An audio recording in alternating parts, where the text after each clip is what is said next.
கிறிஸ்துவின் திருவுடல் திரு இரத்த பெருவிழாவை முன்னிட்டு உரிம்பராய் பங்கில் முன்னெடுக்கப்பட்ட நற்கருணை பேரணி ஆனி மாதம் 7ஆம் திகதி கடந்த ஞாயிற்றுக்கிழமை நடைபெற்றது. பங்கு தந்தை அருட்தந்தை அந்தோணி பிள்ளை அகஸ்டின் அவர்களின் ஒழுங்குபடுத்தலில் நடைபெற்ற இப்பேரணி யூலனூர் கென்றியரசர் ஆலயத்தில் ஆரம்பமாகி புன்னாலை கட்டுவன் பலாலி வீதியூடாக உரிம்பராய் புனித மிக்கேல் ஆலயத்தை சென்றடைந்து அங்கு இடம்பெற்ற நற்கருணை ஆசீர்வாதம் மற்றும் திருப்பலியுடன் நிறைவடைந்தது.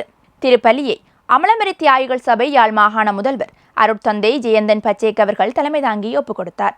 இப்பவனியில் பங்கு மக்கள் பக்தியுடன் பங்கு பெற்றிருந்தனர். அத்துடன் எழுவைத்தீவு பங்கில் பங்கு தந்தை அருட்தந்தை பொன்ராசா டெனுசன் அவர்களின் ஒழுங்குபடுத்தலில் நடைபெற்ற இப்பேரணி புனித அந்தோணியர் ஆலயத்தில் திருப்பலியுடன் ஆரம்பமாகி புனித செபமாலை அன்னை ஆலயம், புனித பற்றிமா திருச்செருபம் என்பவற்றினூடாக புனித தோமையார் ஆலயத்தை சென்றடைந்து அங்கு இடம்பெற்ற நற்கருணை வழிபாட்டுடன் நிறைவடைந்தது. இவ்வழிபாடுகளை அருட்தந்தையர்கள் நிலான் ஜூலியஸ், செபஜீவன், சசி ஆகியோர் நடுப்படுத்தினர்.